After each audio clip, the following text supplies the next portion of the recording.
Mic check, 1, 2, 3.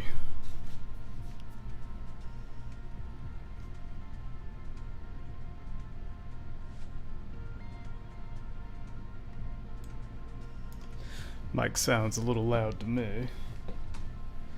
Check, 1, 2.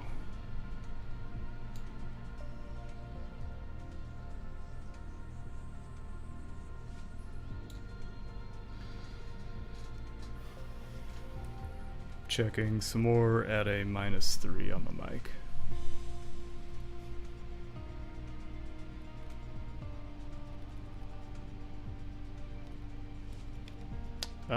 I think I can probably go down to -4 actually.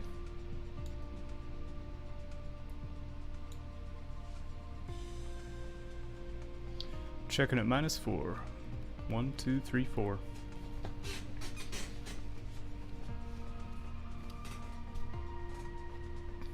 That sounds better.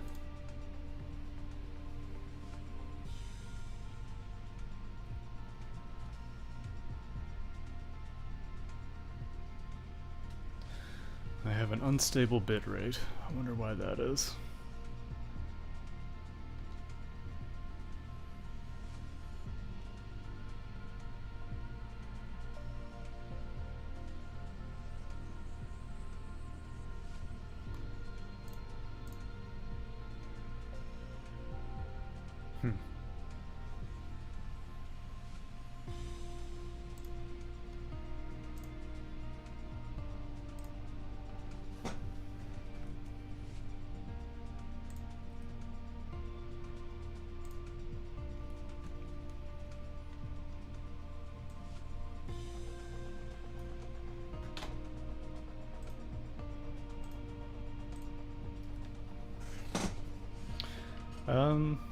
Doesn't really seem unstable in YouTube.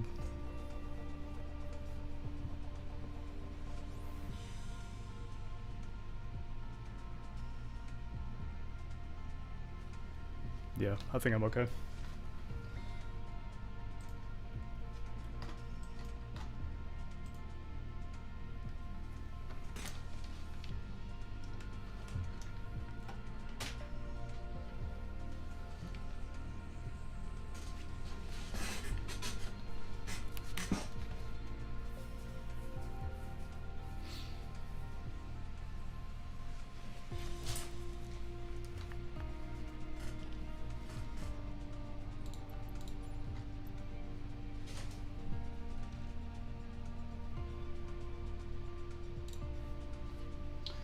Alright, so good evening, welcome to the stream.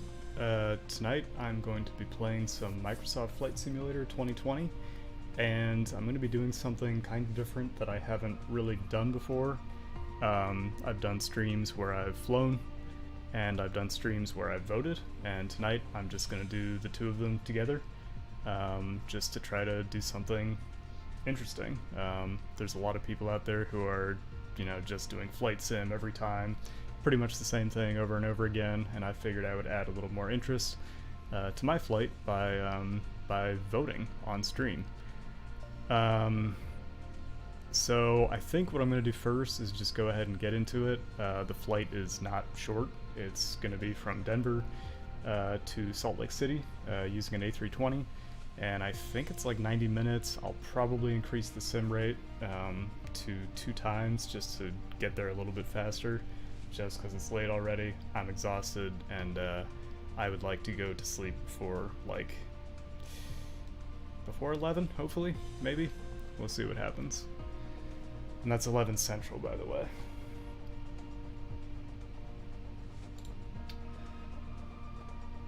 So here I am in the game, got it loaded up. I'm gonna go to the world map. I am going to actually start from the runway tonight. Last time I streamed this game, I was trying to mess around with the FMC and try to program it manually, which is not something I'm very good at yet. Tonight I'm not even going to mess with that because I just kind of want to get up in the air and get going, because I think I have a fair amount of research to do tonight for my Consolidated election vote. So like I said, I'm going to be going in the A320. And I can hear my cat getting into the cupboard, so I'm going to have to run and deal with that real quick. He's obsessed with bread.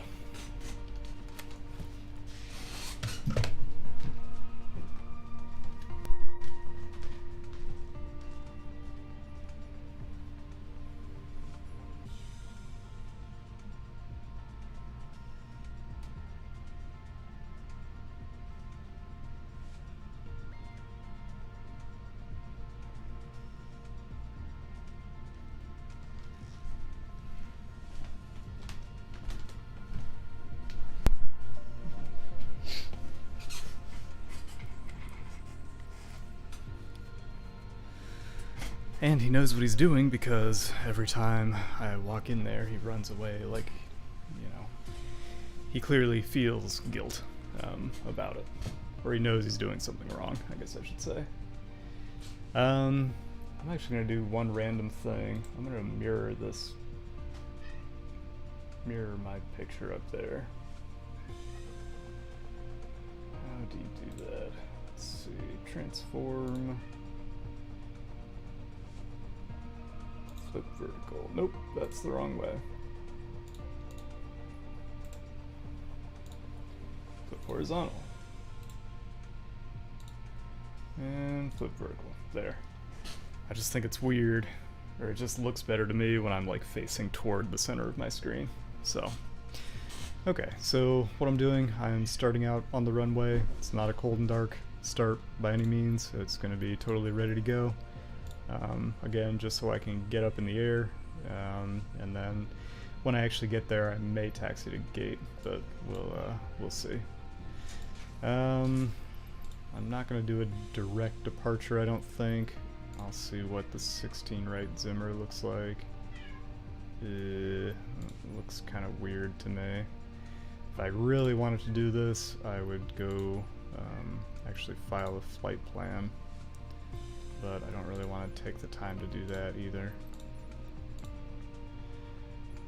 Let's just see. That looks pretty reasonable. It makes the flight a little longer, but it's a much more realistic route, I think. And it goes right over Aspen, so that might actually be a pretty area to look at when I get there. For approach, I definitely want to approach from the south. So I'll go for 3-4 right, set as arrival, and yeah, let's see what approach I can get. Well, it has to be an ILS, so that's the approach. The arrival, no idea. Okay, so I really wish the aerials in the background were better. I'm thinking that's going to basically be like kind of up. This is the Great Salt Lake, but there's another lake down here. I don't know the name of it. And it goes right over Provo, so that's something I'll maybe try to look at too. So yeah, that's what it's going to be. High altitude, 16 right, Baylor 6, and then to Spain, and approach ILS 3-4 right. So it's kind of a circuitous route, but it's all over the Rockies, so it should be pretty beautiful. It's an hour, but again, I'm going to increase the sim rate, so hopefully it'll be more like 45 minutes flying time, and you know, then some time messing around now and afterward, so hopefully I'll get it to 45 minutes to an hour of stream. Yeah, without further ado, let's get up in the air. One thing I am going to do, because so many of my streams are going to end up being at night, because, you know, that's when I'm actually free, I'm going to go ahead and basically just pick a random time. I found this random time generator that I'm just going to use to pick a time between 7 o'clock a.m. and 7 o'clock p.m. so that I can have some scenery. And unfortunately, that happens to be noon, but let's give it one more try. 6 a.m. That is perfect. That's exactly when I want to be taking off. I think that'll be beautiful. Noon is just not a very aesthetic time to actually be flying, in my opinion. There's no shadows, no sunset, no sunrise.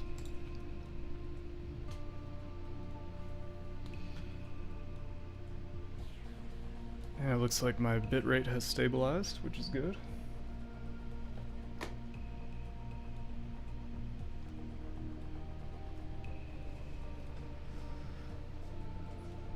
As always, please do let me know if I have any sound or video or any issues going on. I think I have everything set up, but it's always hard to know.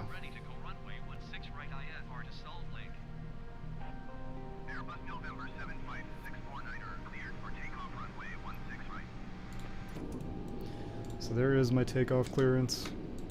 Go ahead and just double check here. I can see my flight plan if I go to plan mode and zoom out. I can see my entire flight plan, and it looks pretty much how it looked on the screen. Ooh, I just realized I didn't save it. I meant to save it. Can I still save it? I sure can. Let me go ahead and do that.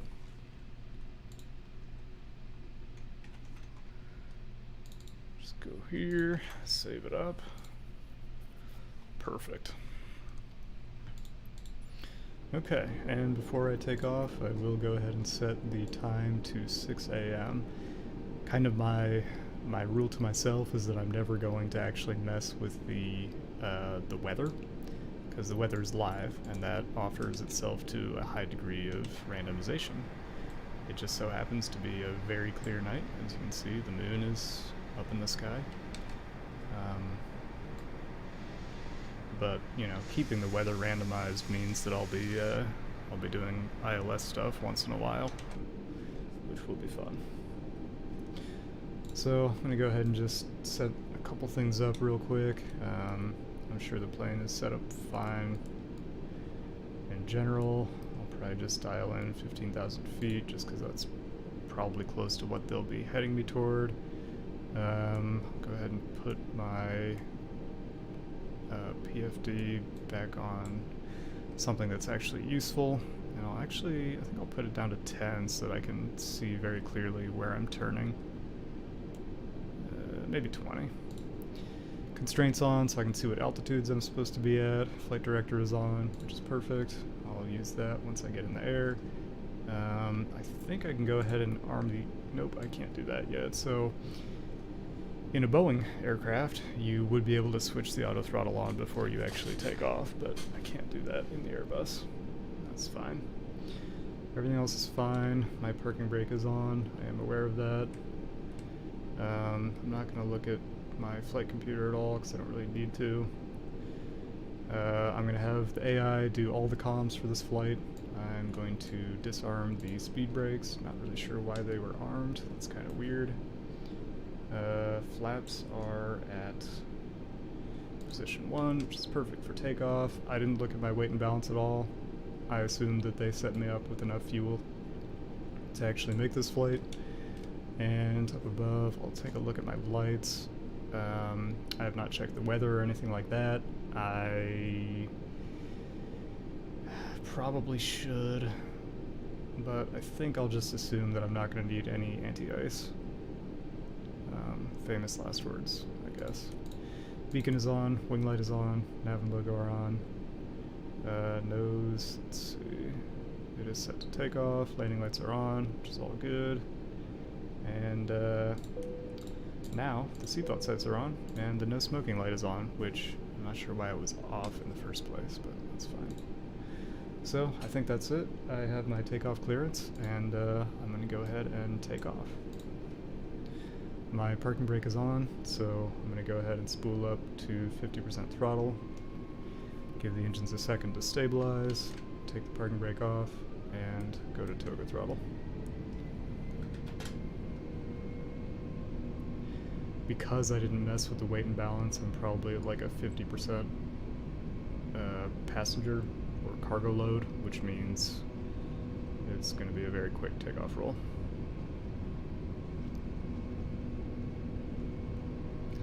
And there is a suicidal pilot right in front of me, flying my direction.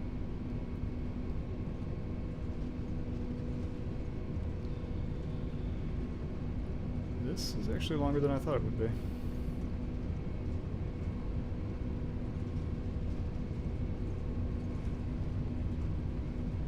There's V1, I have to take off. And there's rotate. Positive rate, gears coming up. Try to hit about 15 degrees. And obviously the flight director is telling me to go to the left, so I'll go ahead and start that bank. Airbus 649er, contact Denver departure on 126.1. And that's pretty wrong, because I'm definitely supposed to be going to the right. Airbus 649er. Denver departure Airbus November 75649er is at 7,100 feet, climbing 12,000 feet. Airbus November 75649er Denver departure. Continue to be on KDEN as planned. Altimeter 29.60. Flaps are coming up.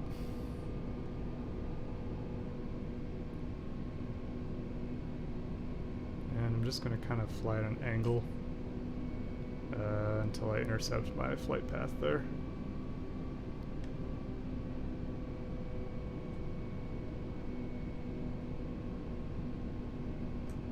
And I'm going to bring my throttle down to auto throttle.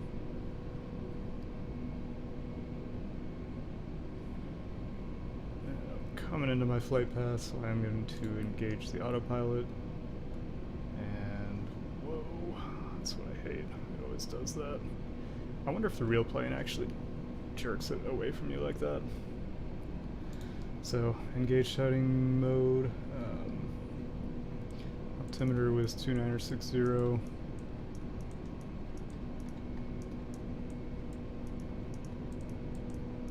So I'll get that dialed in. Speed needs to stay below 250 until 10,000. I think the managed speed mode will handle that properly, hopefully. And let's see, what else do I need to do?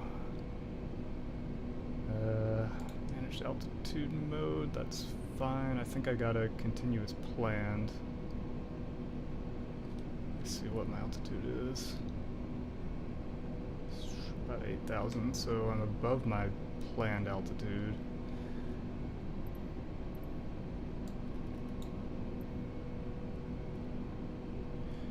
It says climbing for 12. I'll just leave that for now, but yep, and there you can see my target speed jumped up the second I got over 10,000. That's weird though, because it seems like it wants me to be lower, but I feel like there's some giant mountains coming, so I'm going to go ahead and manually dial in 12 and just engage 12,000.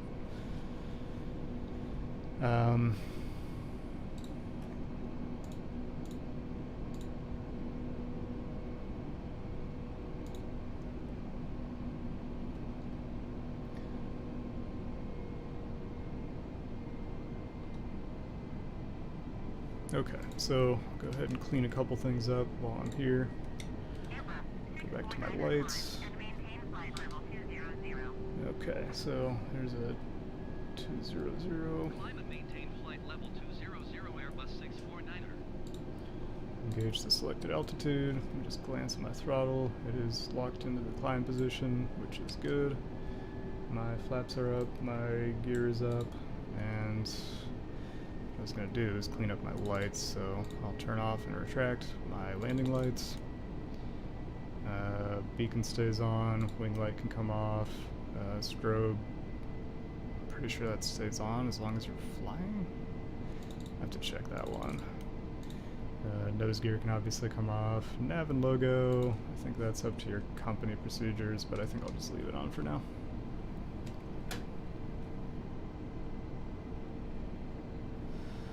Okay, so here I am, 6 a.m.-ish.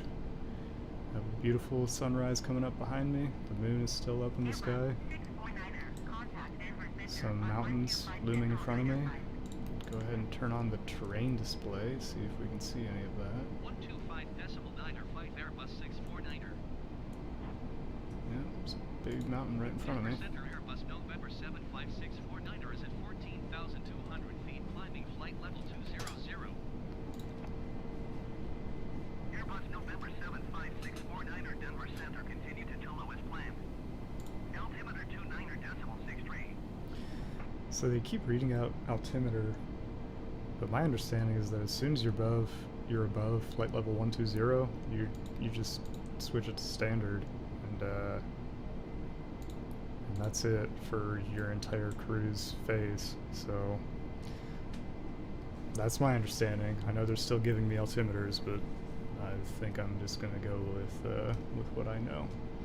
Really doesn't matter when you're at this altitude, because dialing it in is only going to change it by some tens of feet, and the separation at this altitude is going to be like more than 1,000 probably. So okay, so here we go. We're off. I just gotta believe they're giving the altitudes that are actually going to make it over these mountains. It's kind of dark, kind of hard to see them. I'm sure everything will be just fine. So AI is managing comms, autopilot is all set up, everything is looking good, flaps are up. I'm not going to bother configuring anything for landing yet because I got a ways to go. And yeah, just heading. Okay. So, with that, I'm gonna get to a nice view, and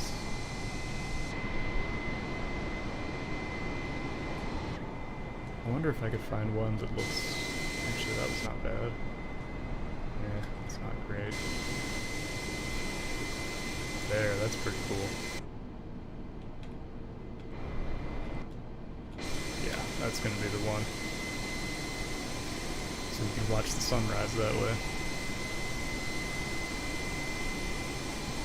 Just because that is pretty loud, I'm going to turn the volume down.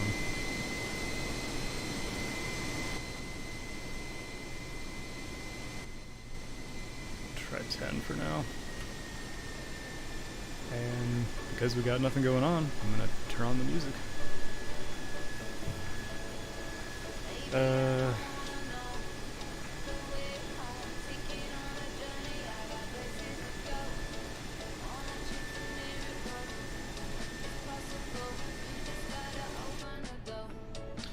Okay, so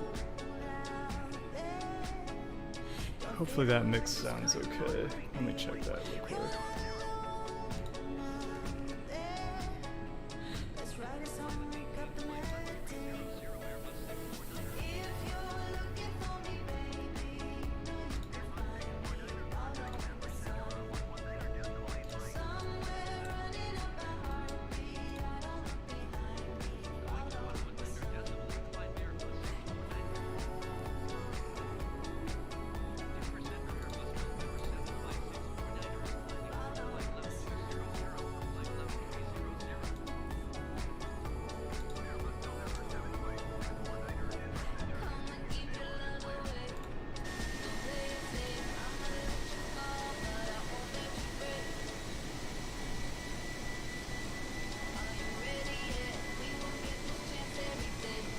So I'm going to go ahead and do a sound check just to make sure this is actually audible.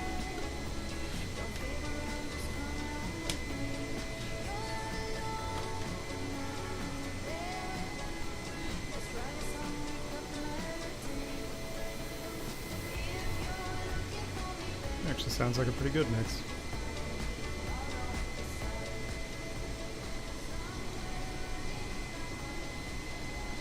I'm going to bring it down to 40 and just make sure that sounds okay.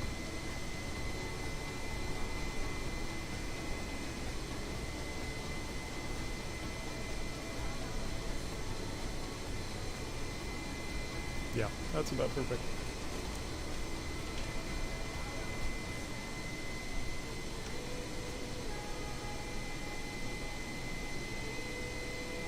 Okay, so the next, I guess I'll call it phase of what I'm kind of doing tonight is voting.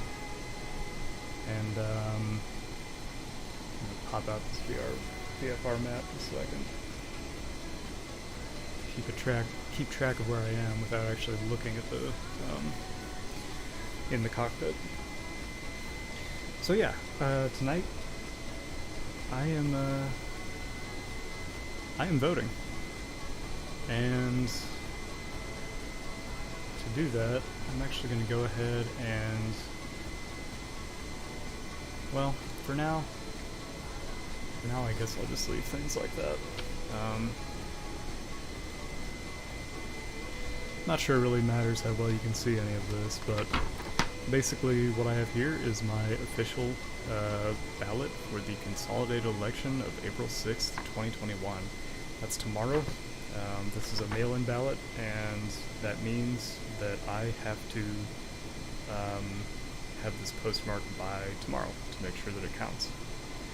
So,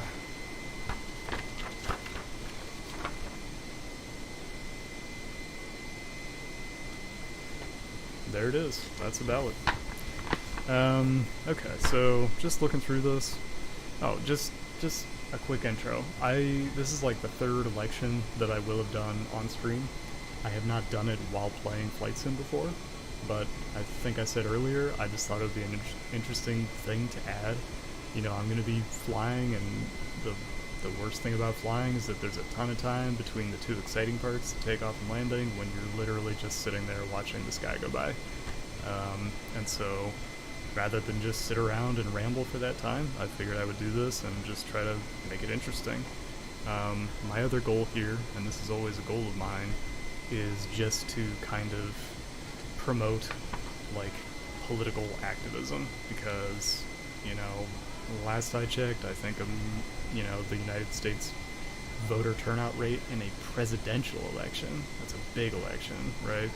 I think that turnout rate is like 50 or 60%, which is really abysmal. And honestly, I find it sad that we are given, or we have lucked into a system where we have the ability to choose our leaders, and yet we just don't really make the most of that. So this is my way of just showing, I guess, you know, what my process is, and just kind of promoting the idea that this is something we should be doing, and something we should be taking seriously, and, you know, researching, not just voting along party lines, and, yeah, etc., etc. So, basically I'm just going to go through my ballot and talk about my selections. So, in somewhat ironic contrast with everything I just said about how important voting is, the truth of the matter is that I have not done any research yet on any of these candidates. So part of what I'm going to be doing tonight is that research.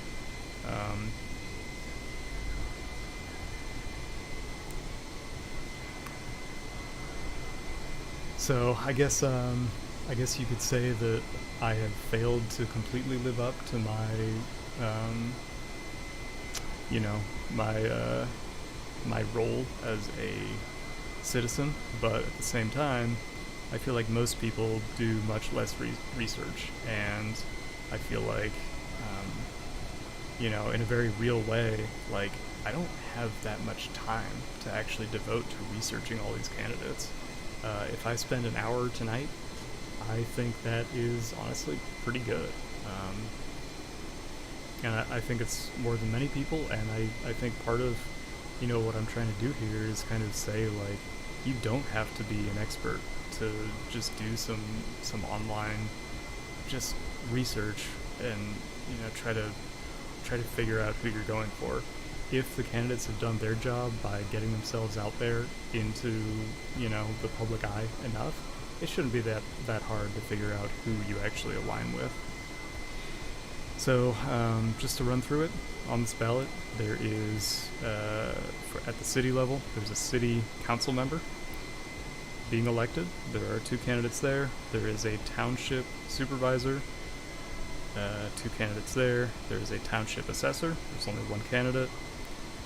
There's a park commissioner of the Champaign Park District, and there are 2 candidates there. There are members of the Regional Board of School Trustees.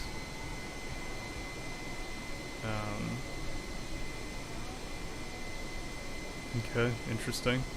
And there's basically 2 candidates for Champaign County and only 1 for Ford County, so I'm not exactly sure how that works.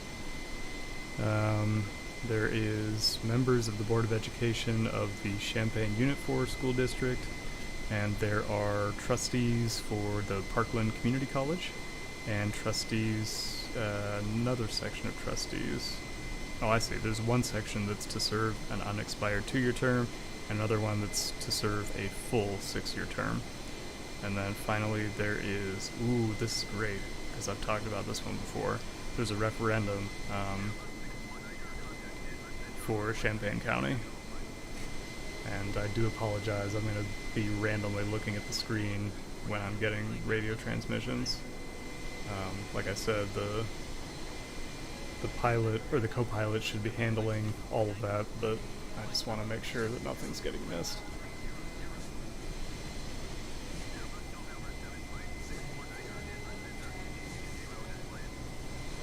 Okay, so, yeah.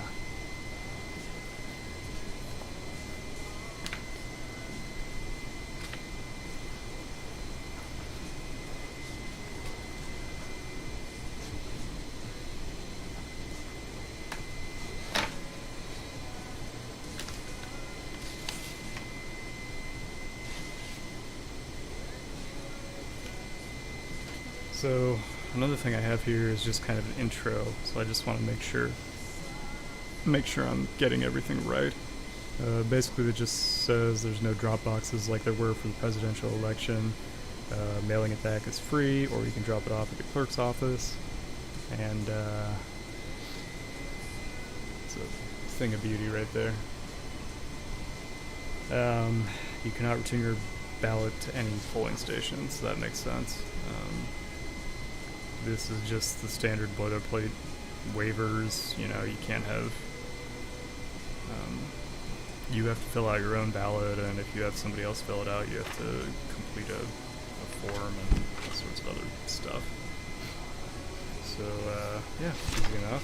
Everything is pretty straightforward there. So, like I was saying, I don't really have the time or energy to actually research a lot of this stuff.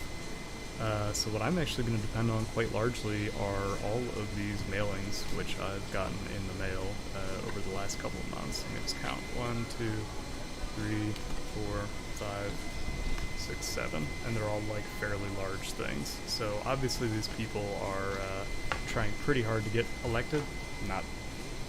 Don't really know why yet, but hopefully I can read through these and figure that out. So let me just try to sort this into some sensible way. So this is Jarrett. Who's Jarrett? Jarrett Clem.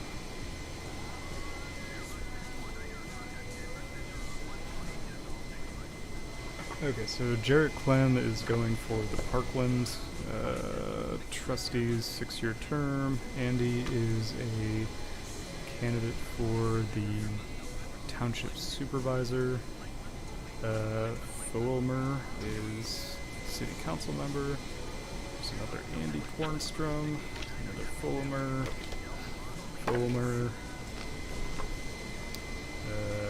Greg Stock. Here's a Greg Stock smear campaign. He's also a city council. And here is a pro Greg Stock ad.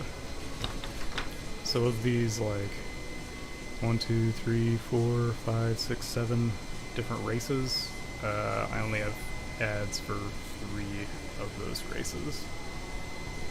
So Greg Stock, what is he all about? He is endorsed by the Champaign Firefighters local union, as well as the AFL-CIO. Honestly, I don't know much about the AFL-CIO. I don't know anything about it. If somebody knows, I'm sorry. I'm horribly distracted right now because I thought contrails were something they were still working on.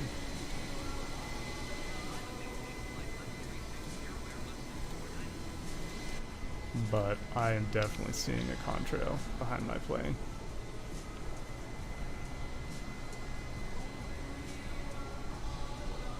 Wow. That is new. That definitely was not there before.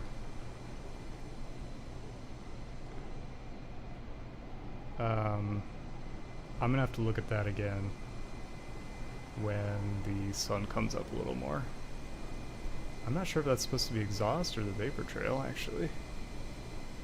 It looks dark like exhaust, but it's probably because it's just silhouetted. And I gotta get up to 360.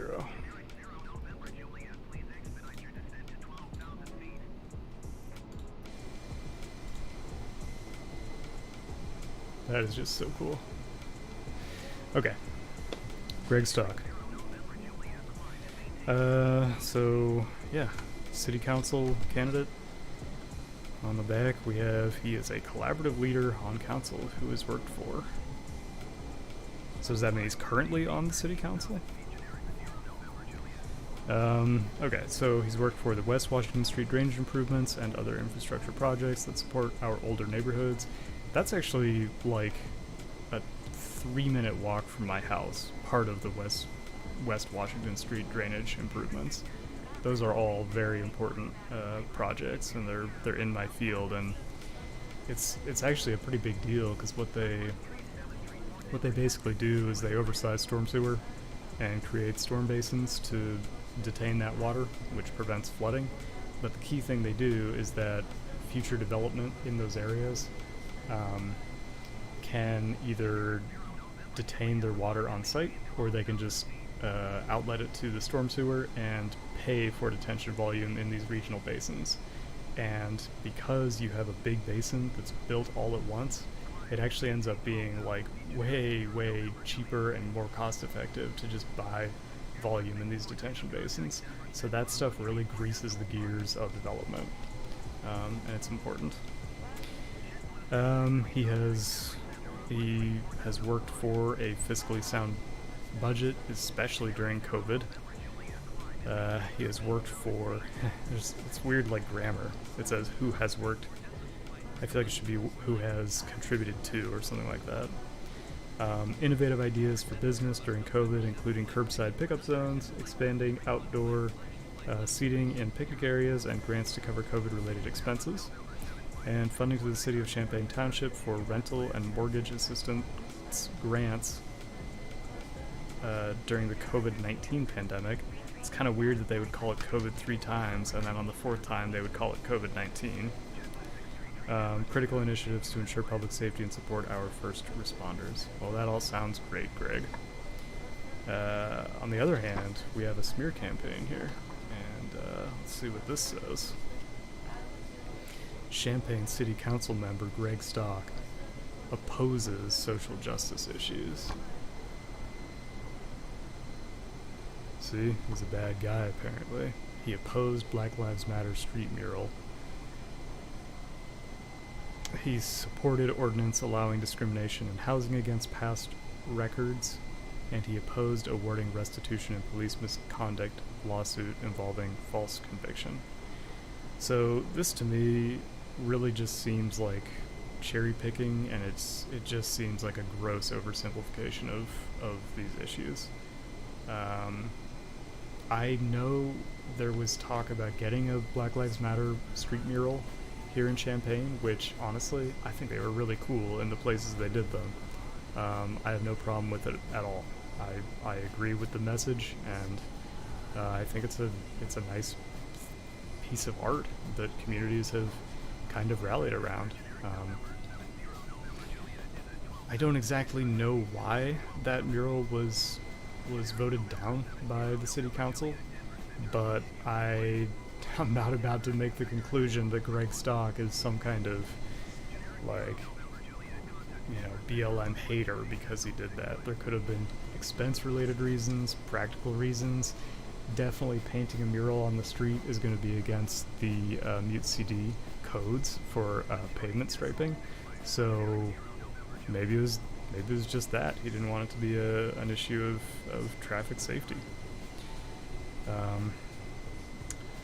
Here it says Greg Stock opposed the city council awarding a man who spent 17 years in prison for false murder conviction in which Champaign police convinced witnesses to falsely testify about his involvement. So he opposed the city counciling awarding a man. Hold up, let me read this again. Greg Stock opposed city council, so it should be the city council. Greg Stock opposed the city council awarding a man who spent 17 years in prison for a false murder conviction in which Champaign police convinced witnesses to falsely testify about his involvement.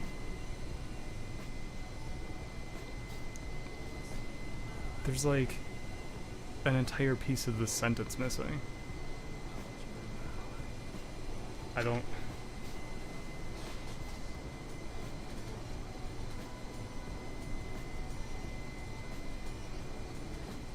You can go back and look at that. It literally says, and if I take out all the gobbledygook, it says Greg Stock opposed the city council awarding a man who spent time for a false conviction.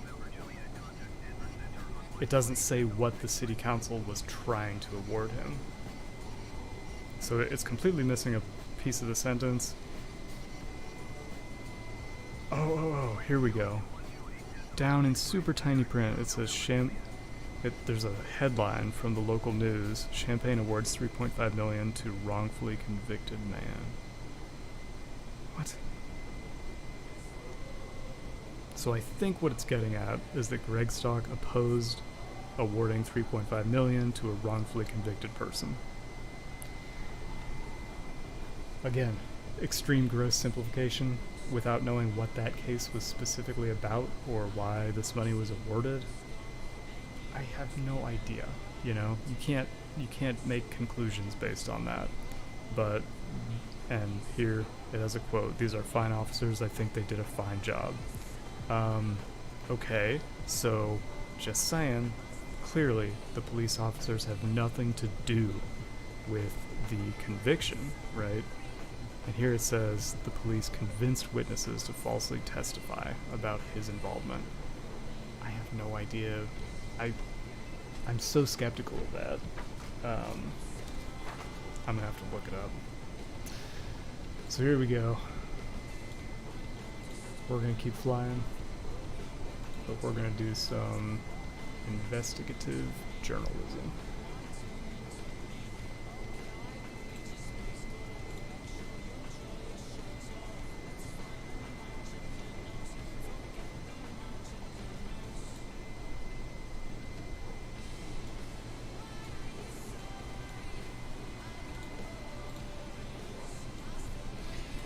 Okay, so let's see. We have, it doesn't even say what this is all about, but...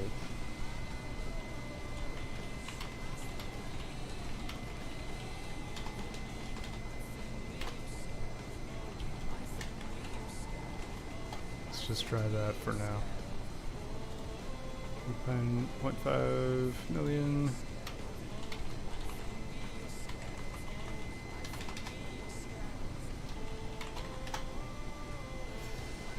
Okay, here we go. One TV. This is the exact article, September 4, 2018. Okay, so a wrongfully convicted Champaign man was awarded $3.5 million by Champaign leaders. The city council voted late Tuesday to award the money to Shom Campbell, who the News Gazette reports is at least 40 years old after his 1998 conviction for murder. Wow. His lawsuit claimed Champaign police convinced witnesses to falsely testify about his involvement in the Christmas Day 1987 death of 44-year-old James Shepard. The court sentenced Campbell to serve 55 years behind bars for the crime. Theodis White Jr. is serving 45 years. The lawsuit claims Shepard went to go confront someone after giving a woman money to buy cocaine. and finding out it wasn't really the drug. It says he became involved in a loud, angry dispute in which several men approached and began beating him. Shepard died from his injuries in hospital care after the attackers left him in the street. I gotta head up to 380 real quick.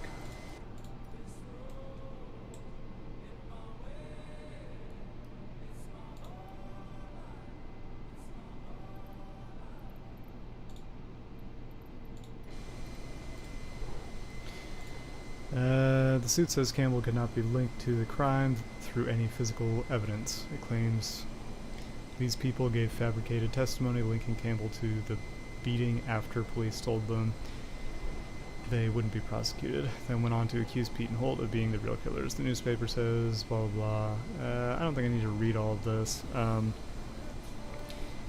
You know, the fact remains that we don't exactly know what Greg Stock's logic was, because this flyer does not give us that piece of the story. But I am very, very far from nixing him as a candidate just because I got this stupid flyer. Which, again, has grammatical errors, so why am I even reading it? Okay, so those were Greg Stock. I also have Fulmer. 1, 2, 3. I got 3 flyers from Fulmer. Technically 4 if you count the Greg Stock smear campaign. Here we go. Councilmember Alicia Beck endorses Michael Fulmer, and that actually does hold some sway for me. I've been to a couple council meetings, and I've thought that she seemed like a good person to have on the council, so her endorsement definitely carries some weight for me. And in here it has a thing that Alicia wrote, which says Champaign City Council needs members who are willing to take action. We need progressive voices to lead police reform, including infrastructure improvement, housing, and community violence prevention. We need leaders who believe that Black Lives Matter. That's why I'm supporting Michael Fulmer to join me as the next progressive voice on City Council. District 4 deserves strong leadership that puts citizens at the center of the decision-making process. Being a brave, unwavering voice that will represent your concerns, bring the next progressive neighborhood voice to City Hall and vote for Fulmer. Okay, that's all fine. Dedicated to the needs of our neighbors of color, transparency and clarity in city government, addressing the underlying and systemic changes that contribute to community violence, listening to the needs of our neighborhood and representing them with the highest integrity and dedication to architectural considerations, environmental impact, and building codes. Okay, so that's interesting, and that actually would affect me somewhat.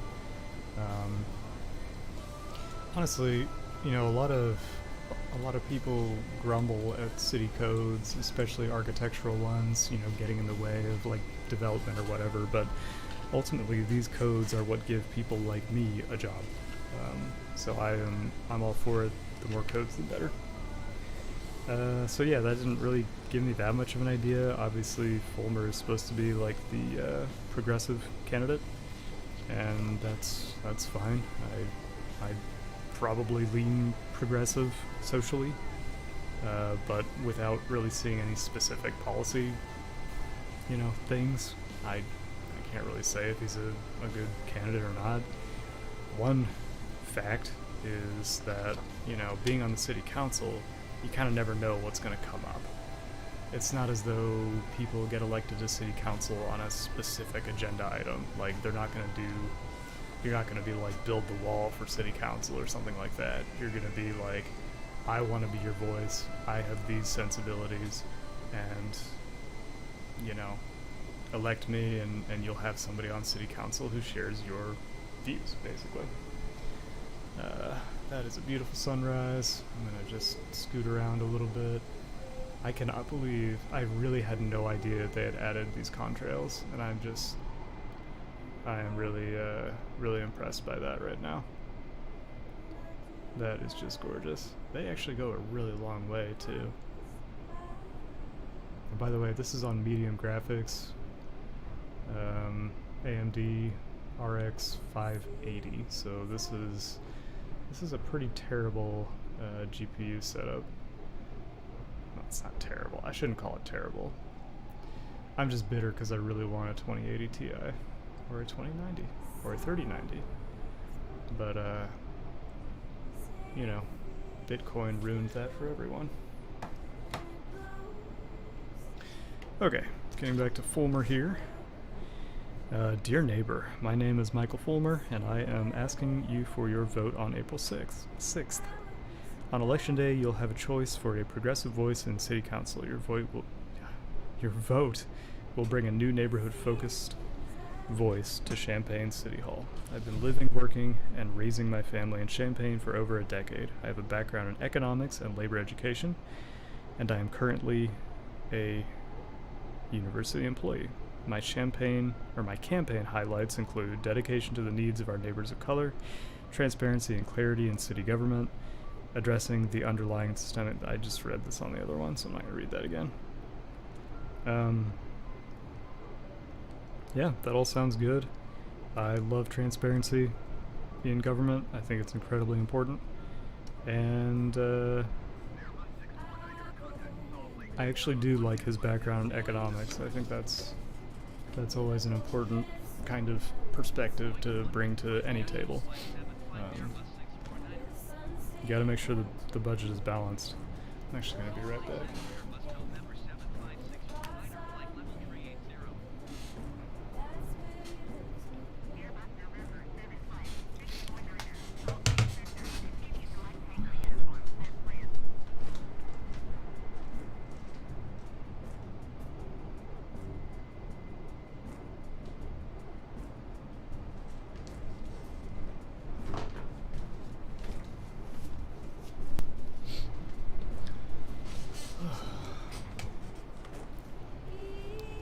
It's like right at the beginning of allergy season.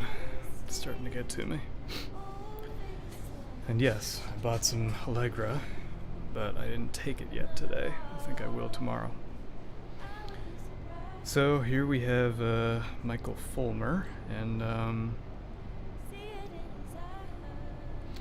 not that I would hold it, not that it matters at all, but I do wonder.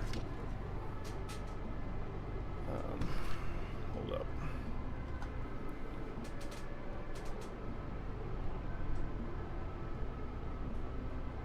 It occurs to me that since I reversed my camera, all of that is backward. But basically, you have two men of, it kind of seems like similar-ish ages, and a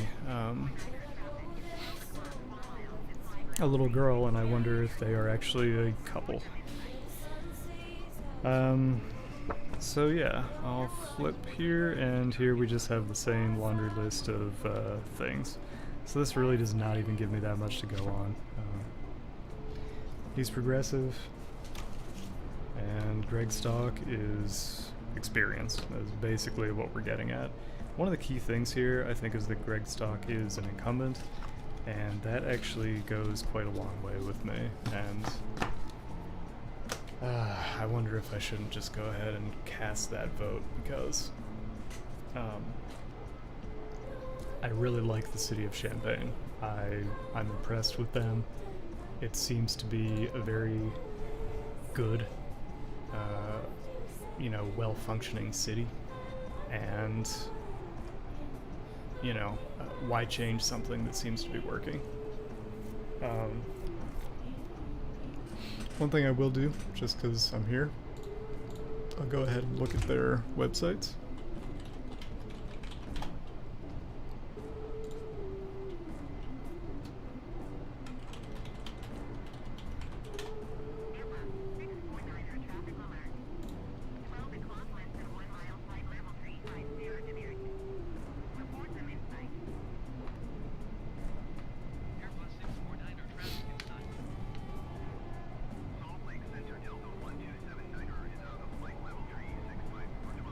Yep, there's the traffic.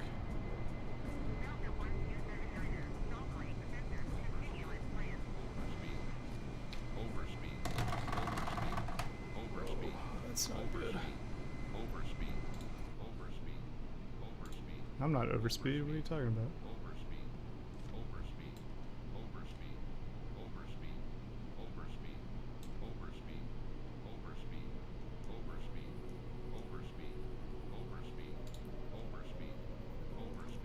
I don't know why it's giving me an overspeed warning. Maybe I have a pitot tube issue. Let me turn on my anti-ice.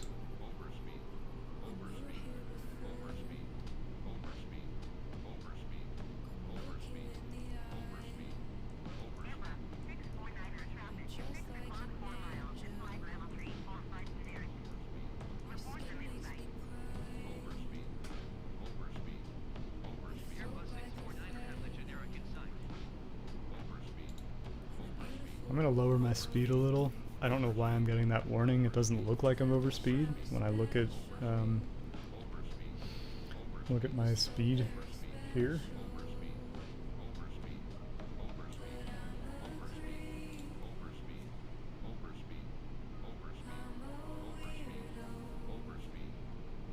Oh crap. See, that's the problem. This would never happen in a real plane. I just barely bumped my joystick here and it pushed my throttle out of the auto throttle range. So that's what happened. I can flip that back to managed. Alrighty.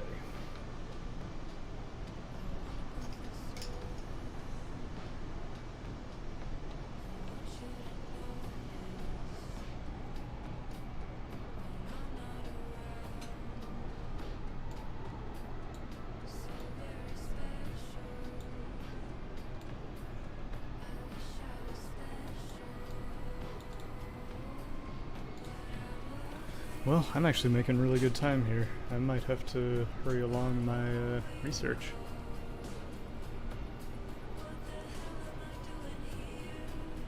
Yeah, so Michael Fulmer is indeed a proud gay dad, which is great.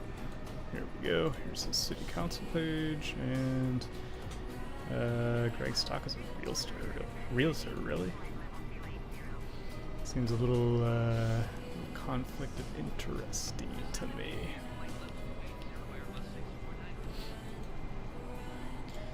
Oh, I should have read these election questionnaires. That would be pretty definitive.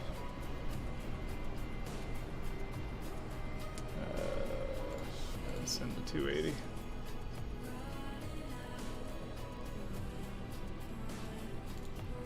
Don't want to miss my approach, that's for sure.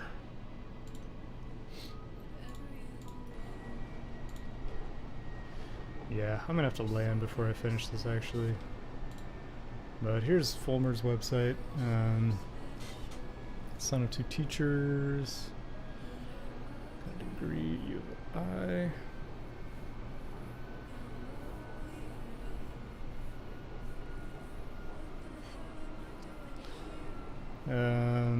Master's degree in the College of Education, Department of Education Policy, Organization, and Leadership. Yeah, I'm going.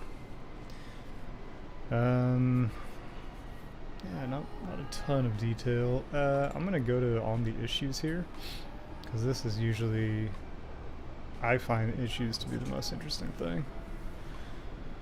Listening to concerns and questions. Transparency. Trust. Neighborhood infrastructure and development. What does that exactly mean? With a strong and vibrant community filled with people from every corner of the world, I recognize the importance of supporting local businesses, new building developments, and historic housing districts. As one of the fastest growing cities in Illinois, it's actually true. I think a couple years ago, Champaign was like the only city to grow in the entire state of Illinois. It is our responsibility to remain committed to planning for a future that includes and recognizes our neighbors of color. I will listen to the needs of our neighbors and represent them with the highest integrity and dedication to architectural considerations, environmental impact, and building codes. I'm not sure why you would be aware, but I would say climate is my #1 issue, period. You know, and that's a big statement to unpack, but I truly feel that it just has to be at this point. With our citizens as the central focus, I am committed to enacting policies that protect the health and safety of every Champaign community member. Given the rising concerns in public health and uptick in violent crimes, I would like to dispute that statement. We must work as a whole to address the underlying systemic challenges that contribute to these rising concerns. As a member of City Council, I will be devoted to ensuring the welfare of citizens, blah, blah, blah. Okay, so that didn't really talk about any specific issues. So yeah, not a whole lot to go on here. Wow, that plane is really close to me. Also, there's an Emirates 216 coming to Salt Lake. Really? That's... seems really weird. Oh my gosh. That is way too close. Well, no, I can't see underneath and behind me. Oh my gosh. That is crazy.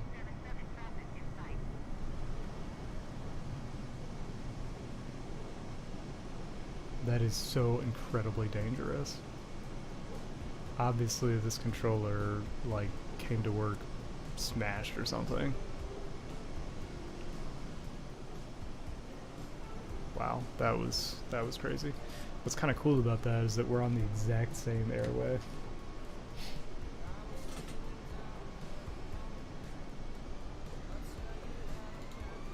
I'm actually gonna flip around, I think. Just kind of look in this direction for a while.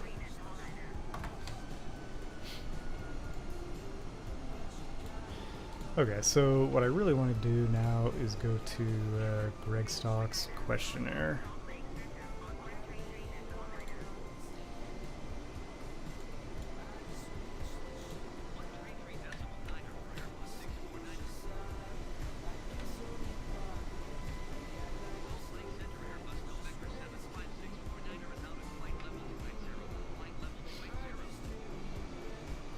And actually, I think I'm actually out of time already.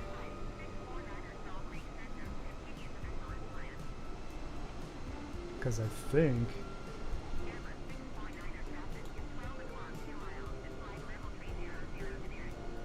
if I'm not mistaken, I think what I'm seeing right here is the Salt Lake Valley. Here, let me take a look at this real quick.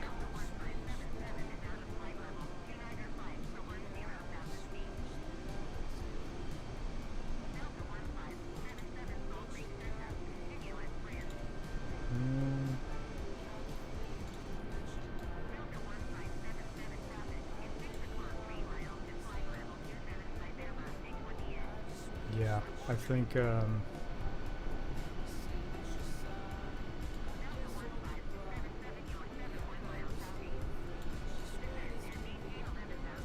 well, I think I basically have,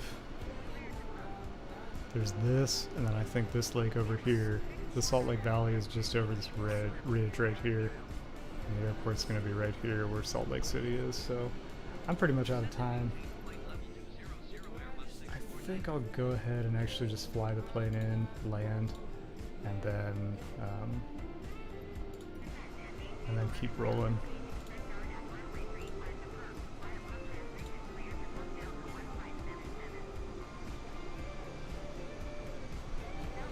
So I am descending fine, still quite a ways out, so I'm not quite going to worry about getting my configuration yet. So here's Greg Stock. I wonder, let me just see. Let me see if News Gazette did one for Fulmer as well.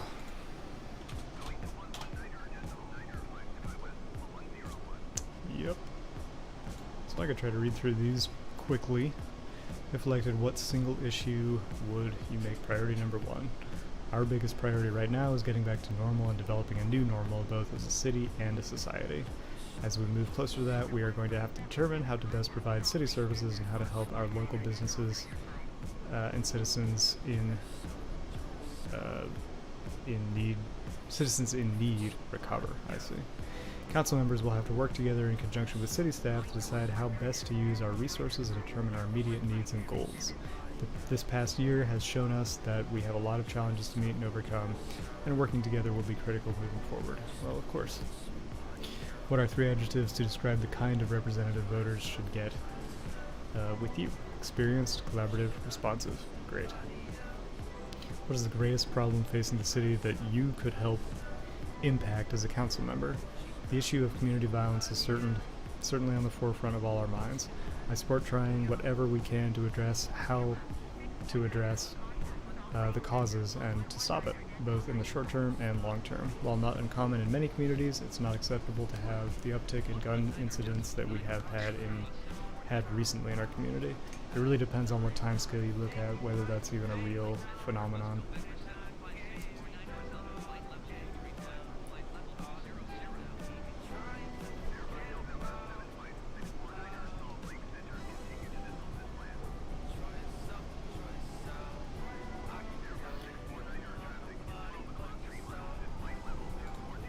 Sorry, I'm struggling to do 2 things at once. I'm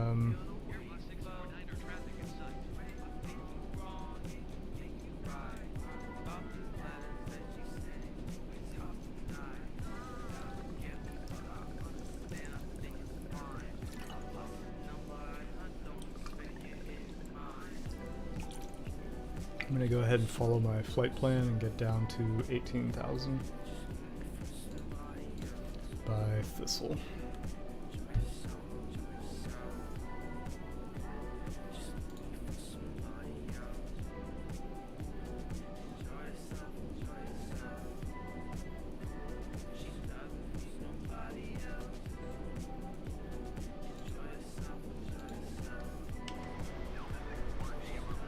That is a really beautiful approach.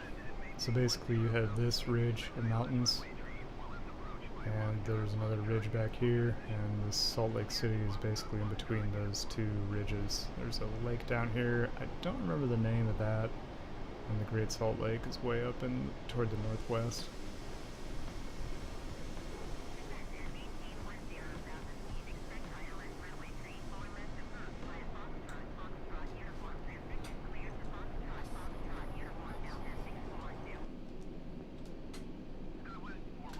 Take a look at the wing for a minute.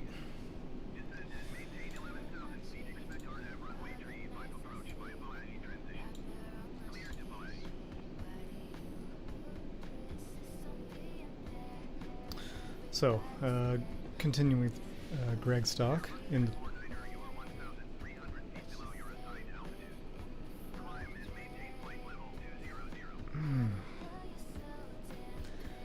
yeah, but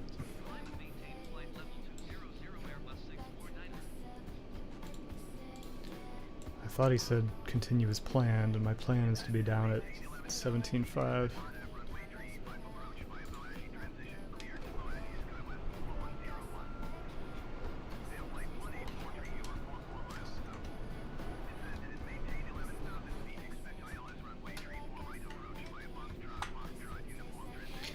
So, in the past, I've advocated for giving money to Crime Stoppers, specifically to offer rewards earmarked for gun-related incidents as well as other programs to address the issue. We need to continue working with youth groups and partnering with outside agencies such as Unit 4 to try to solve these issues to help make our city safer for all.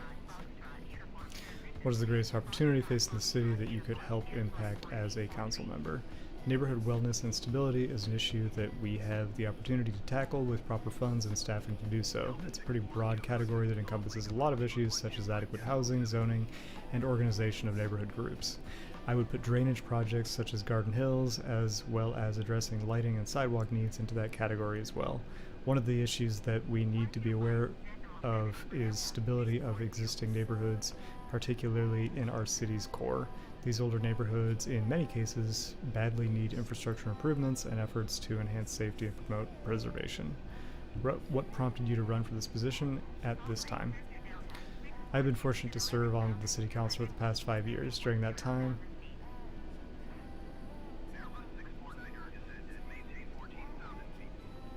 alright. I really should just fly, but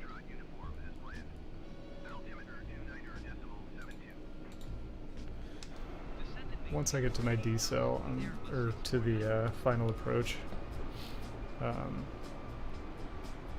just gonna fly. I think these two planes are actually in front of me on the same star.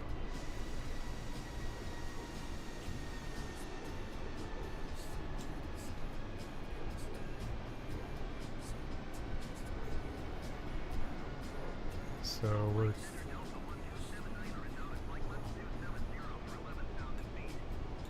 this is actually a really nice approach. We're coming right over the water and right up the valley to the airport, which is on the north end of the valley.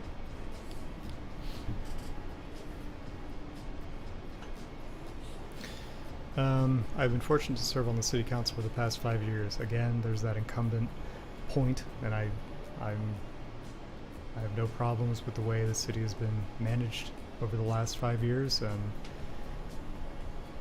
you know, that goes a long way for me. During that time, I've appreciated working with my colleagues and particularly city staff, who are the true backbone of city services. We have significant issues such as community violence, police community relations, and infrastructure needs, to name a few. The city needs experienced leadership to build on our work thus far and continue tackling these issues. In the wake of COVID and its impact, experienced leadership is more critical than ever.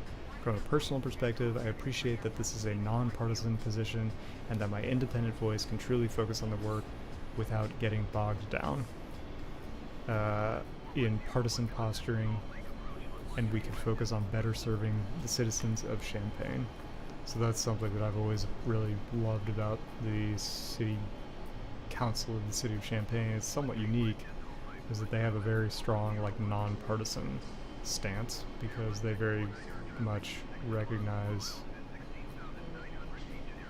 you know, the problem with identity politics and the fact that partisanship is really kind of ruining, you know, the national democracy.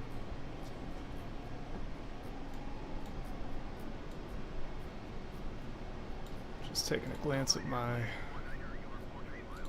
map here. And last question, what makes you the best candidate in the race? I am dedicated to the citizens of Champaign and work very hard to help make Champaign a better place. A better place to live. For people from all walks of life, I have an in-depth understanding of how the city operates and how to best help people and connect them to city services and staff. My experience from being a member of the city council for the past several years, serving on various boards and commissions, and my 27 years as a Unit 4 teacher. He had a full career as a teacher. Have demonstrated that I am a hardworking and approachable person. Go ahead and punch in that 11,000. And engage. Everything is looking good.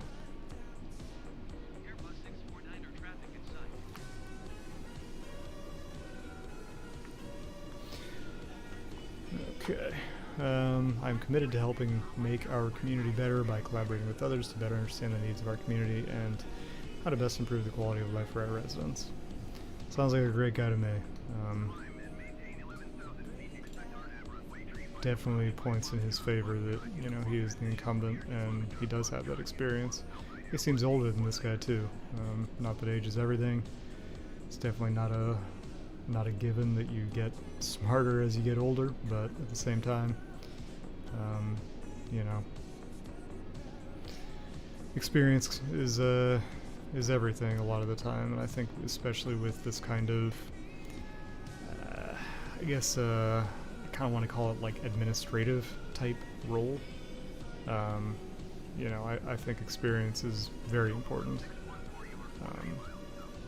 Whereas, you know, it seems to me like younger people are maybe better at focusing passions, like, you know, getting people excited about things and that kind of thing. But with a city council position, I don't think you're exactly looking to make big waves or anything like that. So really your role is just to make good long-term decisions. And so I think age is generally a good thing. Just looking at my flight plan here, let's see where I'm at. Should be down to 11, and that's where I am headed. ILS runway 34. So before I go into Fulmer, I think I'm going to go ahead and focus up a little bit.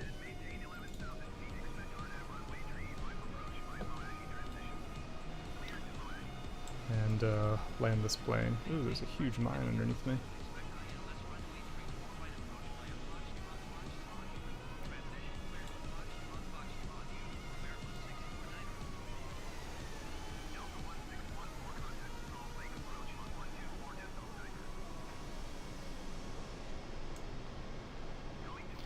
Tons of traffic out here.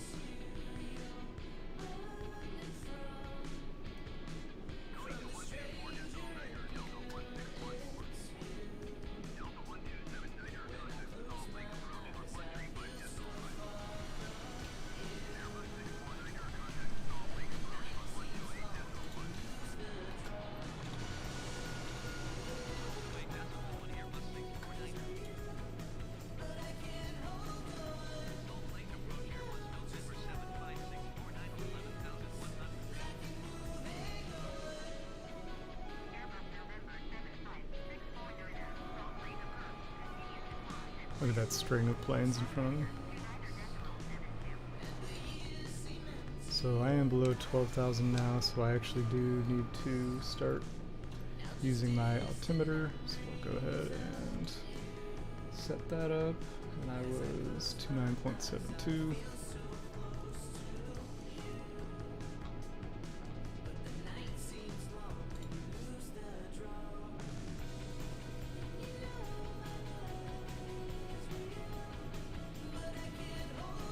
Oh man, if I freeze right before I land, that would be pretty horrible.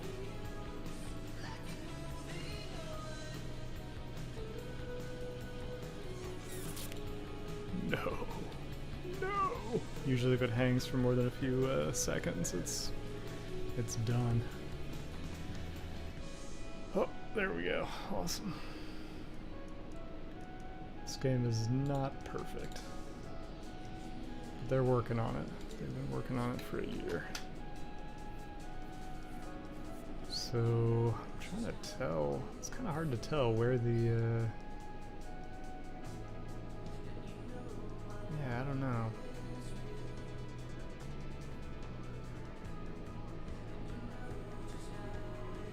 I know the airport's right in front of me somewhere. Can't tell exactly.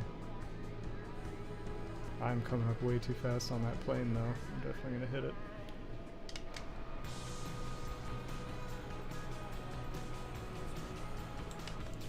The AI controllers don't really tell you to like slow down to maintain distance or anything like that.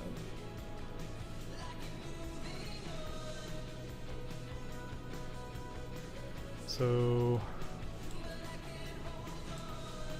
it's keeping my speed slow though. I'm not exactly sure why that is. I'm gonna come up pretty quick actually. It's at 10, 15, so I'm more than 20 out still. Maybe about 25 it looks like.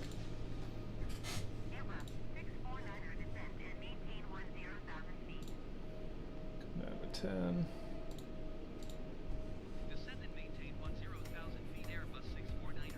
I wonder if these are AIs or human players. Just the scattering of them makes it seem like they must be real people.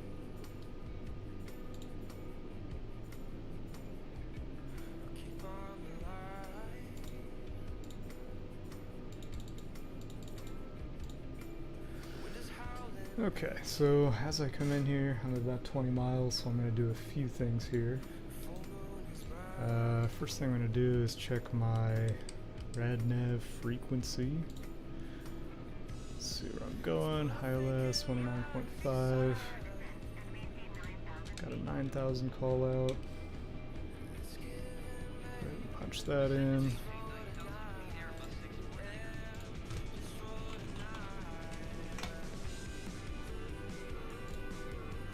Let's see, Salt Lake City.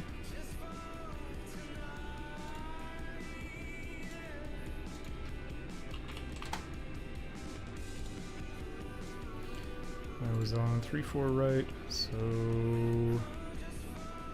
check ILS 3-4 right. And what did I say? 109.5? Or was it 119.5? Yeah, 109.5. Or I'm looking in the wrong place.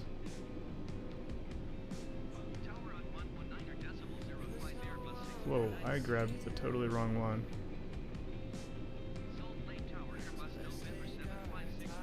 Oh, I see, the name is above it.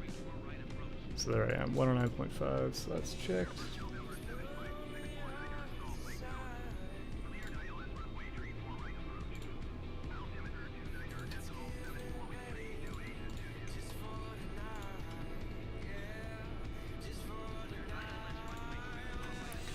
Check the Utah. I still can't read the raw ones, so I always get the decoded. And go to my performance. Holy smokes, I'm behind the ball here by a good margin, so I'm actually going to skip all of that.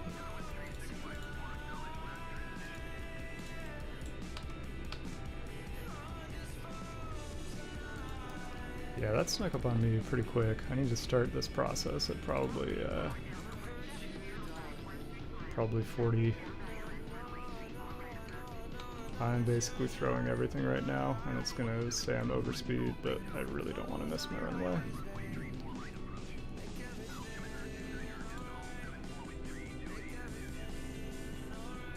actually gonna throw a speed brake as well. I might have already missed it, honestly. Alright. Do as I say, not as I do.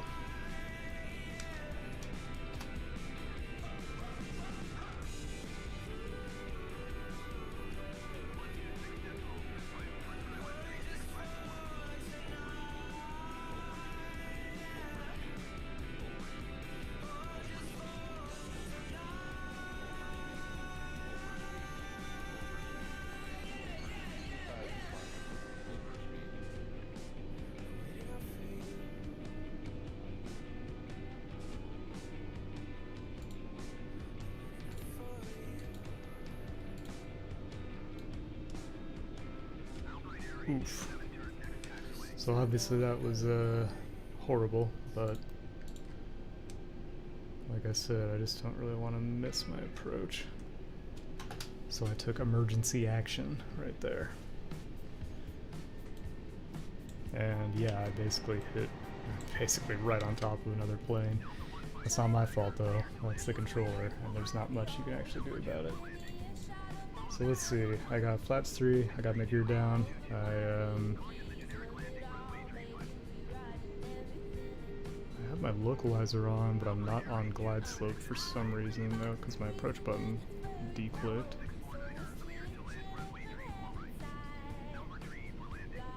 Crap, that's not good.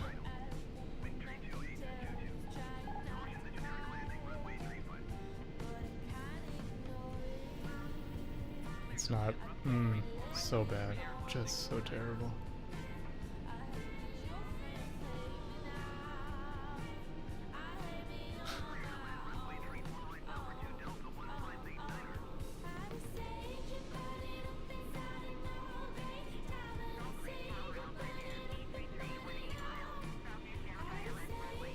Let's see if I can even stabilize my approach in time.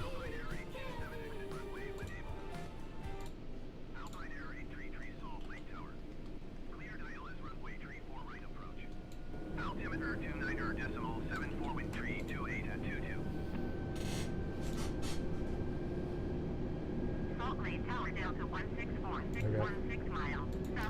I'm going manual. It's all totally messed up, so we're just gonna go for it. Auto brakes are on. Altimeter 29.74 wind tree 28 at 22. Alpine Air 827 exit runway when able. Alpine Air 827 contact ground on 121.9er. 500. I really should have just done a go around, honestly, but I just want to kind of get this on the ground. Full right approach, Alpine Air 833. Delta 1589er go around. Delta 1705 cleared to land runway tree 4 right. Number 2 for landing. Follow the aircraft on final. Wind tree 28 at 22. This is actually turning out okay. Runway tree 5. Airbus 649er go around. No. Retard 5. Clear to land runway tree 4 right number 2 Delta 1705. It's rough. Cleared ILS runway tree 4 right approach Delta 1646. Very rough. Going around Delta 1589er. Delta 1589er contact Salt Lake approach on 124.9er.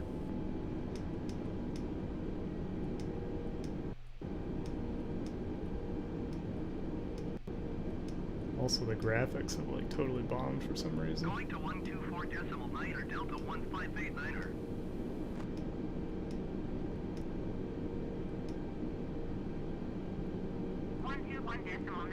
For Alpine Air 827. Okay, I come to a stop, set the parking brake, get my flaps up, don't need those anymore. Auto spoilers down, and I never even did get my lights configured properly, so I will go ahead and keep them retracted. Go ahead and set my nose light to taxi. Wing lights are on, won't need strobe anymore, and that's fine. Everything looks good there. And I will tune to ground and taxi to gate. Salt Lake ground Airbus November 75649er request taxi to the gate. Airbus November 75649er taxi to gate Foxtrot 13 using taxiway Hotel 6 Hotel 10 cross runway tree 4 right Sierra Romeo cross runway 17 Quebec cross runway 14 Quebec cross runway tree 4 right Hotel 5 Hotel. Yeah, I was gonna try, but with that, no, I'm not even gonna try. Where am I going? It is assistance. Piloting? No. Navigational aids, taxi ribbon, and turn it on.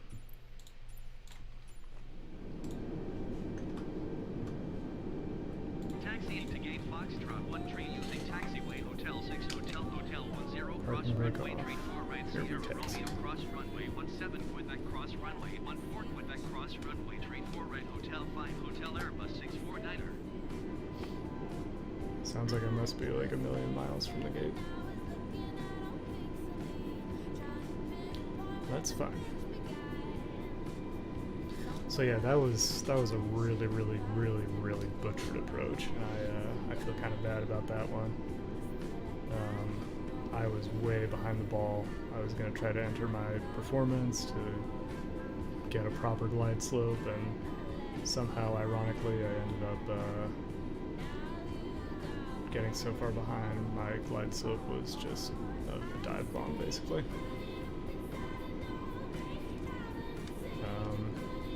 It's okay. We made it on the ground and we all survived, and what's in front of me? Is that a forklift? Okay, that's really random. Try to get around that, I guess.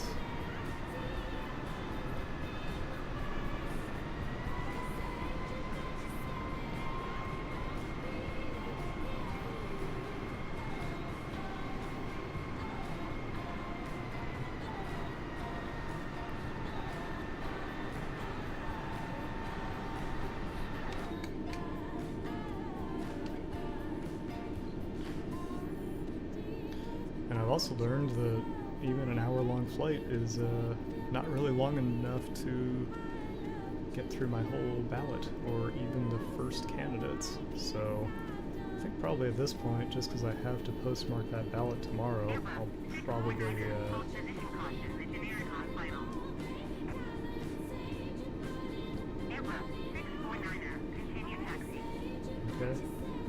I'll probably spend some time tomorrow continuing down my ballot just to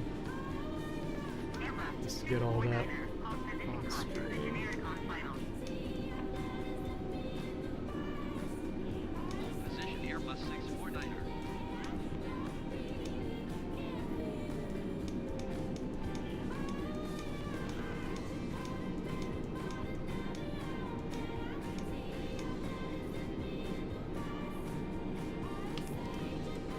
Alrighty, we are holding position.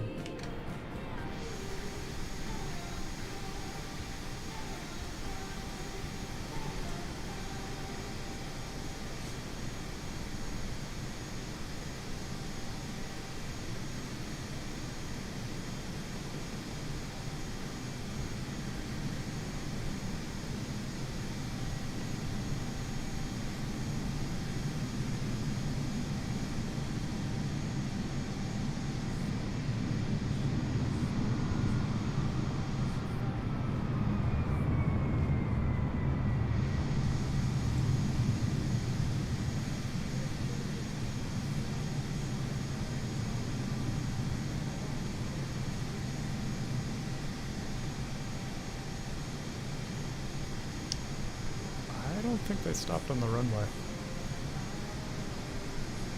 They just went off into the ground.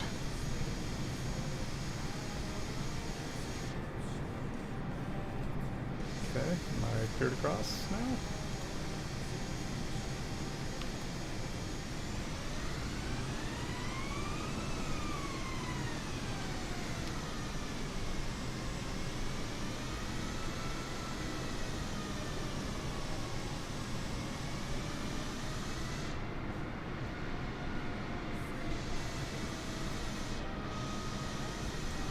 Clear enough for me.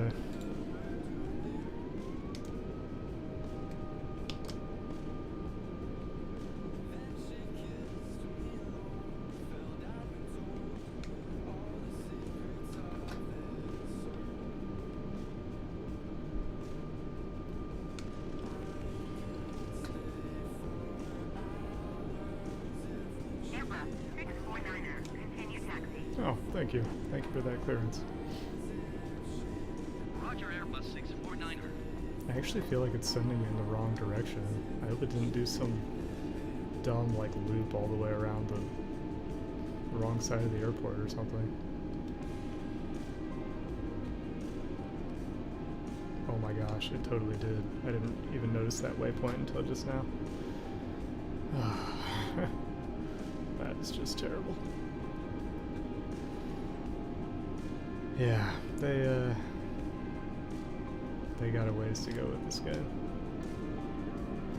I almost feel like, you know, in X-Plane and stuff, they have more limited terrain. Like Microsoft wanted to get the whole world into this game, and they did it, but it meant, like, sacrificing a lot of detail and accuracy. And that's kind of plagued them, it seems like, from day one.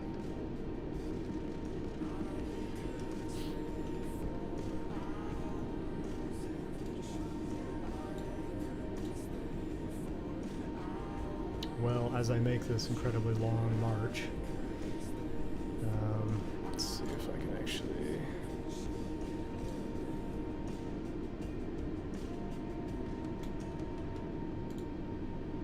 There we go. Can do both, two things at once. Oops. Am I on a runway right now? Sure am. I'm going for it.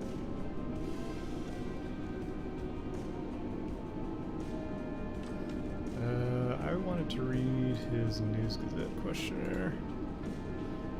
Okay, so what prompted you to run for a seat on the board? A primary reason for my running is the relationship that has been established between the board, the administration, and the teachers. When the teachers were struggling to find areas where the board was willing to negotiate in the latest contract, I was concerned by the lack of support for our teachers by the board.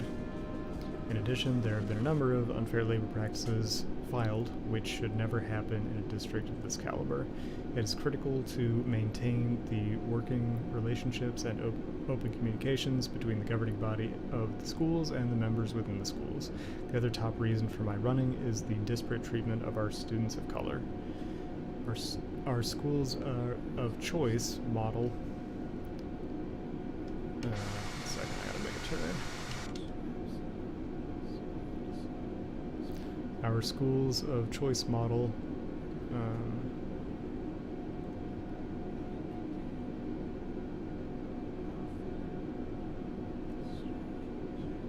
multitasking. There is a limit.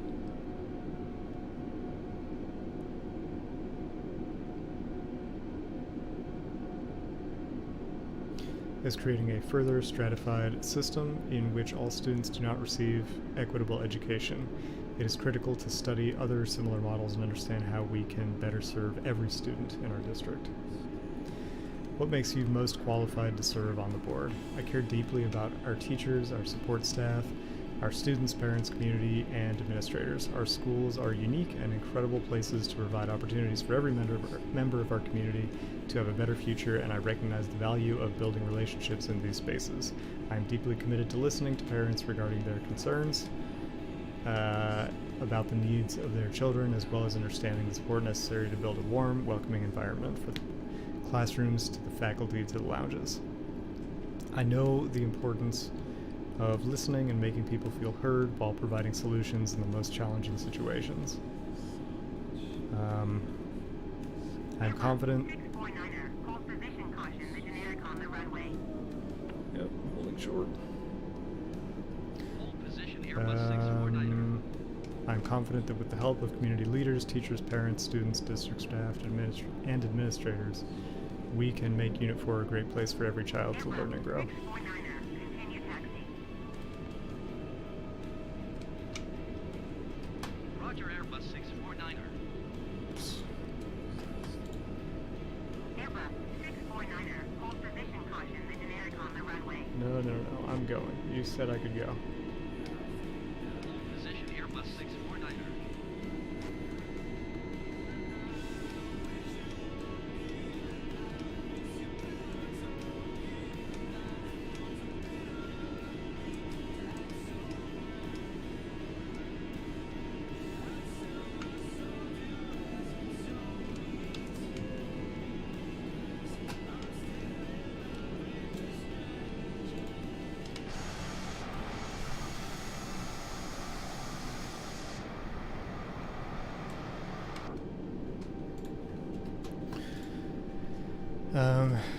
What to you is the school district's single greatest strength? I think our district's greatest strength lies within our teachers. We have incredibly dedicated, thoughtful, innovative, and brilliant minds working in our classrooms and transforming our students.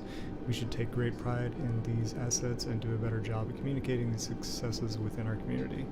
What issue would you like to see get more attention than it has from the board or district? I think we need to study our schools of choice model and determine whether it is helping us and where it is creating barriers. I don't know what that means, but it kind of sounds like what he's getting at is people are allowed to choose their schools, and basically what you end up with are places where wealthier people choose certain schools and lower income people choose other schools, and so they end up having, like you said, a stratified education experience.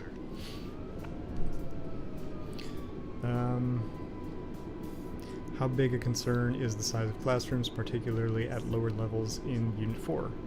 Class size capacities are critical to both student and teacher success. I believe in maintaining smaller classes, particularly in the K through 3 levels, as recommended by the seminal research report by Starr in the 80s.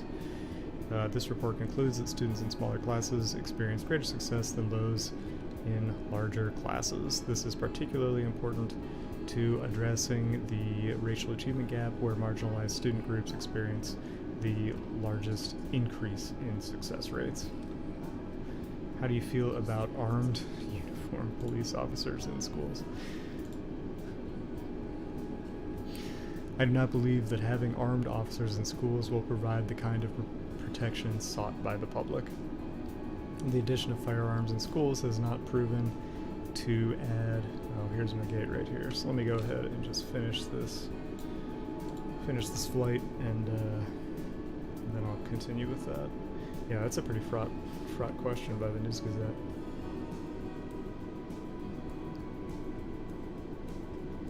It's kind of a silly subject in my opinion, but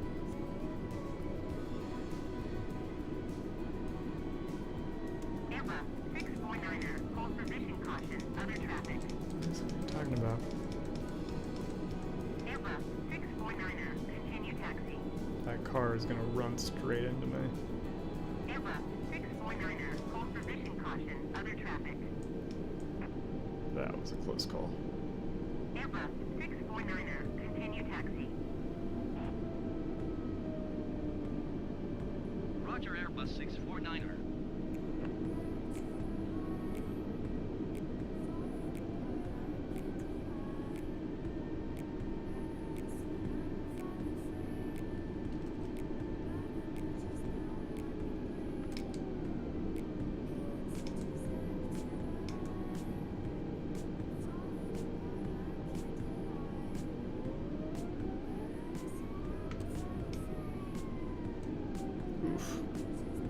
I do not have the touch, but I don't have rudder pedals, so I have to brake using a button, and it makes it almost impossible to slow down at a smooth speed. There we go. Parking brake is set, and I'm gonna secure the aircraft. Lights are off. Go ahead and turn off the... Actually, I think you're supposed to leave the beacon on until the engines are shut down.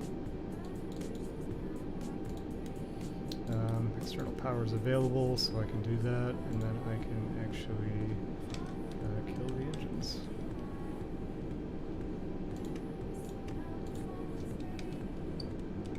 Kill those, and I don't remember the exact order. I think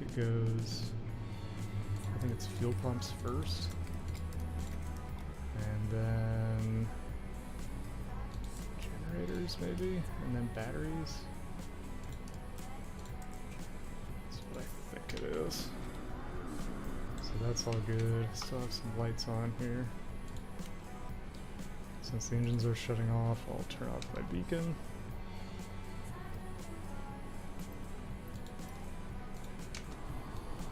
And I'll get my ground services going. Ground Airbus November 75649er, could you please connect the jetway to the aircraft? Yeah, obviously armed police in schools is a pretty crazy discussion, honestly.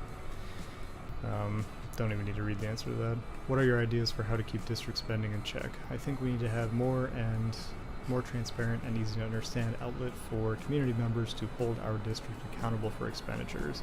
I propose this to be a form of online dashboard that would allow anyone to view what the district has spent money on and how it is budgeted for future expenses. Justification for expenses will be readily available for the public to access anytime. In addition, as a board member, I will ensure our bills are reviewed and closely monitored and evaluated for accuracy. Sounds great. Salt Lake Ground Airbus November 75649er, could you please send the baggage? So, I'm kind of not wanting to read much more because Champaign School Board, hold up here. Oh, so this is actually from a different election. Yeah, March of 2019, I see. Okay, so I am reading the wrong questionnaire, basically.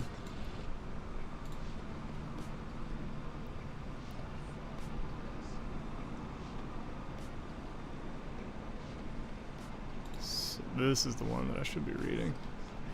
And it's much shorter too. I don't really care that much about the school board, to be perfectly honest. Don't have kids. Don't know anything about it. So, here we go. Let's start over and do the real News Gazette interview. If elected, what single issue would you make priority number 1? My first priority in office would be to commit significant investments in the LIFT, Leading Individuals and Families to Transformation Champaign project, which would help provide wraparound support services and resources to allow students in our Unit 4 school district to achieve their goals by working to remove institutional and systemic barriers between them and their success.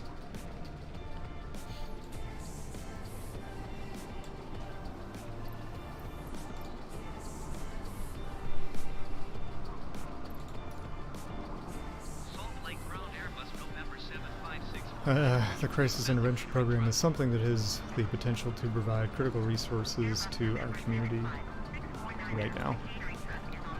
What are 3 adjectives to describe the kind of representative voters? I'm trying to figure out where I can put this screen here. There we go.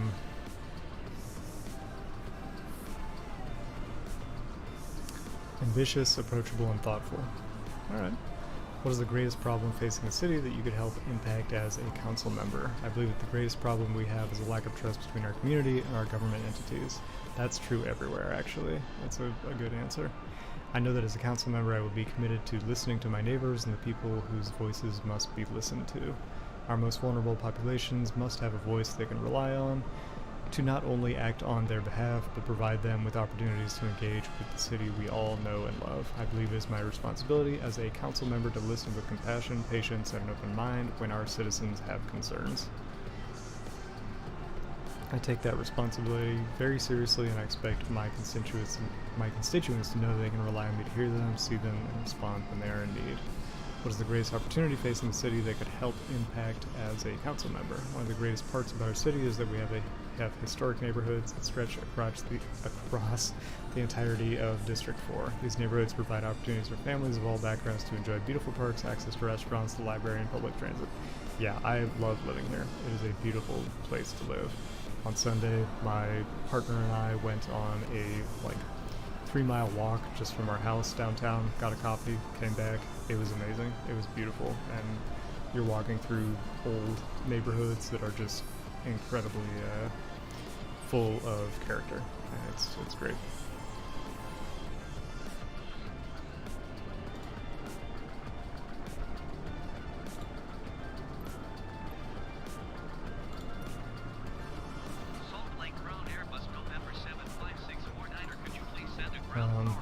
As a city, we must be committed to protecting these homes and those opportunities for mixed-income neighborhoods to thrive and grow together. As a council member, I know our historic neighborhoods provide an opportunity for us to do more to recognize, celebrate, and grow as a community.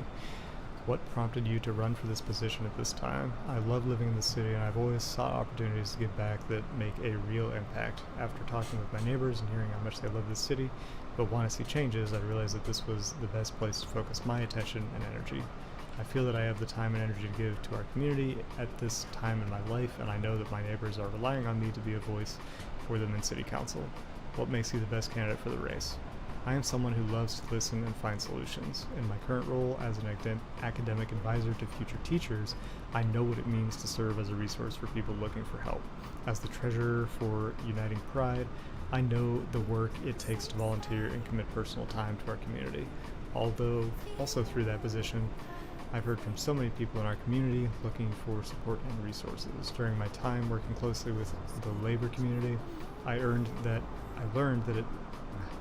what it takes to organize and understand the impacts of decisions on large groups of people, particularly workers. I believe these experiences make me an excellent decision for the next City Council member of District 4. I hope voters in the 4th District will vote me as their next progressive neighborhood voice. So I'm gonna stop with just this City Council seat for tonight because it's getting incredibly late and I'm getting incredibly tired. But basically what I'm feeling right now is that you basically have an incumbent, Greg Stock, and a newcomer, Michael Fulmer. And Greg Stock comes with experience, Fulmer comes with passion. And just because I have no issues at all with how the city of Champaign has been run over the last 5 years, and I do have some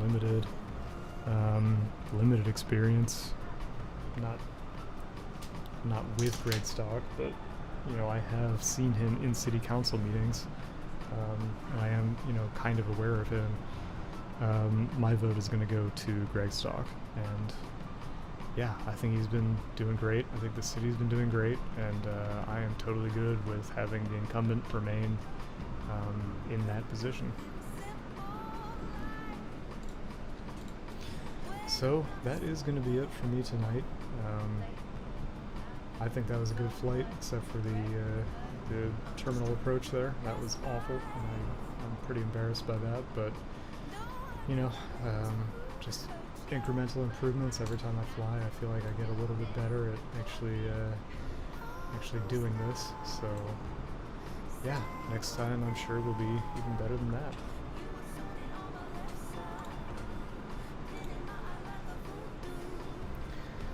As always, if you watched, I hope you enjoyed. Whether or not you enjoyed, I hope you have a wonderful evening.